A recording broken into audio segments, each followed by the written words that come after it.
নমস্কার বন্ধুরা, অদিতিস কিচেনে আপনাদের সবাইকে স্বাগতম।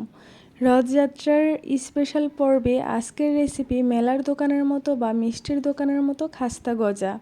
খেতে ভীষণ ভালো লাগে, বাচ্চা থেকে বড় সকলের কাছেই এই গজা অত্যন্ত প্রিয়। খুব সহজে বানিয়ে নেওয়া যায়, উপকরণ খুবই কম। আসুন দেখে নেওয়া যাক আজকের এই রেসিপিটি।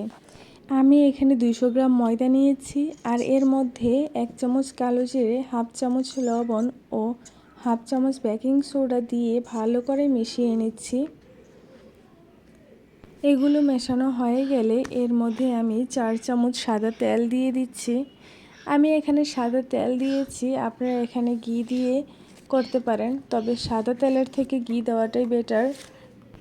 এবার আমি ময়দার ময়ানটা মেখে নেব। দেখুন আমার ময়দার মধ্যে ময়ান ভালো করে দেওয়া হয়েছে, ভেঙে যাচ্ছে না, সুন্দরভাবে ময়দাটা মুঠো হয়ে যাচ্ছে। এখন আমি এর মধ্যে অল্প অল্প করে জল দিয়ে আমি ময়দাটা মেখে নেব। খুব বেশি নরম করে কিন্তু ময়দাটাকে মাখবো না, একটু শক্ত করে ময়দাটাকে মাখতে হবে। আমরা বাড়িতে যে রুটি বা পরোটা বানাই তার থেকে একটু শক্ত হয়। এই তো আমার ডোটা হয়ে গিয়েছে, খুব বেশি নরমও হয়নি আবার খুব বেশি শক্তও হয়নি। বিশ্রামে রাখার কোনো প্রয়োজন নেই, সরাসরি গজাটি বানাবো। যে কোনো চওড়া জায়গায় ডোটা নিতে হবে, তারপর এই মাখানো ডোটাকে চৌকো শেপ দিতে হবে। এইভাবে চারকোণ করার পর বেলুনি দিয়ে হালকা বেলে নিতে হবে। মোটামুটি হাফ ইঞ্চির মতো মোটা রেখে চৌকো আকার করে নিতে হবে। আপনারা দেখতেই পাচ্ছেন আমি কতটুকু মোটা রেখেছি। এবার এগুলোকে আমি কেটে নেব।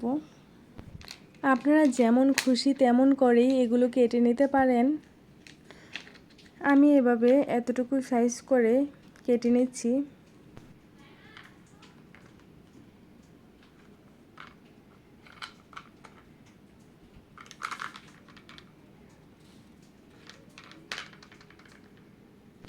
এগুলো আমি এভাবে চারদিকটা সমান করে নিয়েছি। এই এতগুলো খাস্তা গজা আমি তৈরি করেছি। এবার এগুলো বেজে নেব। এগুলো ভাজার জন্য আমি একটি কড়াইতে তেল দিয়েছি।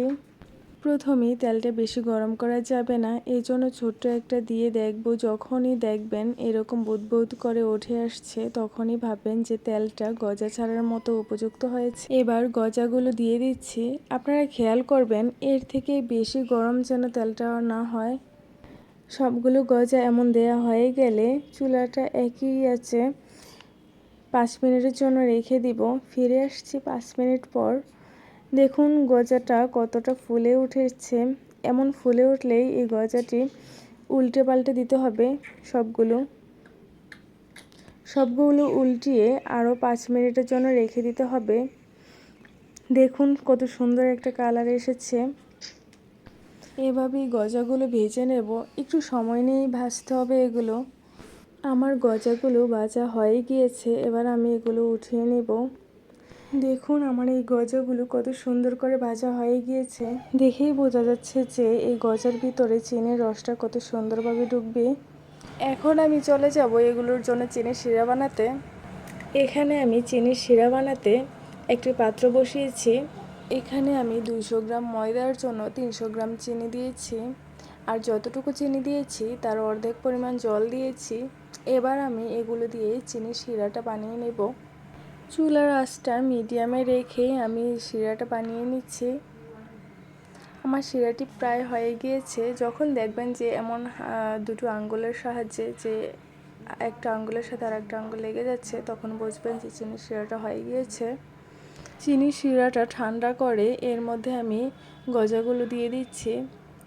গজাগুলো দিয়ে 5 মিনিটের জন্য রেখে দিচ্ছি। 5 মিনিট পর এগুলো উল্টে দিচ্ছি।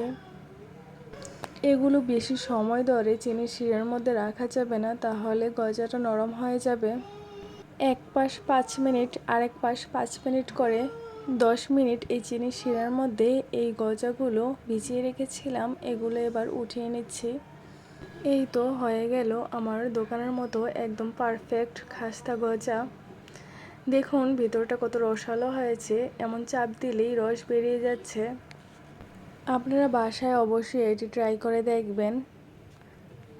ভিডিওটি যদি ভালো লেগে থাকে তাহলে একটি লাইক করে দিবেন, আর এই চ্যানেলে যদি নতুন হয়ে থাকেন তাহলে একটি সাবস্ক্রাইব করে দিবেন।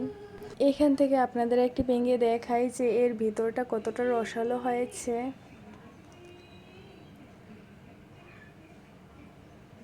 দেখতেই পাচ্ছেন এর ভিতরটা কতটা রসালো হয়েছে। আপনারা বাসায় একবার হলেও ট্রাই করে দেখবেন। ভিডিওটি দেখার জন্য ধন্যবাদ।